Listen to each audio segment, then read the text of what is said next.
নতুন প্রজন্ম সিএনজি তাদের সাথে আমরা ইন্ট্রোডিউস হওয়ার সুযোগ আমার হয়েছে।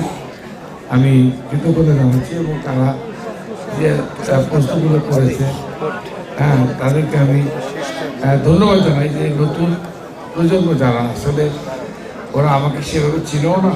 আপনার জন্ম আজ থেকে 18 বছর আগে 20 বছর আগে ওরা শুনেছে আমার নাম, এভাবে সরাসরি আমার সামনাসামনি হওয়া বা মুখোমুখি হওয়ার সুযোগ তাদের ছিল না।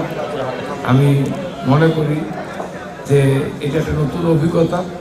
ওরা আমাকে জানলো, আমার সঙ্গে শুনলো আমার বক্তব্য তারা, এবং আগামী দিনে আমার কী প্ল্যান, আমার কী পরিকল্পনা তারা জেনেছে। আমি আশা করছি তারা দাবি করেছে এই ধরনের প্রোগ্রাম আরও 6 মাস পর পর করলে ভবিষ্যতে আপনি করবেন। আমি তাদেরকে আশ্বস্ত করেছি 6 মাস পর করলে আমার একটা ধারণা হবে অ্যাকচুয়ালি আমি কেমন চালাচ্ছি, কেমন নাটক চলছে, অনেক কিছু জানার সুযোগ হবে। তবে আমি মনে করি এটা নতুন অভিজ্ঞতা। আমি মনে করি এটা অনুপ্রেরণা আগামী দিনে নাটকের নতুন আশা, নতুন নাটক নির্মাণে যে প্রতিশ্রুতি দিয়েছি, এতে আমি বিশ্বাস করি আমার কাজকে সহজ করার ক্ষেত্রে একটা সুযোগ সৃষ্টি করবে বলে মনে হয়।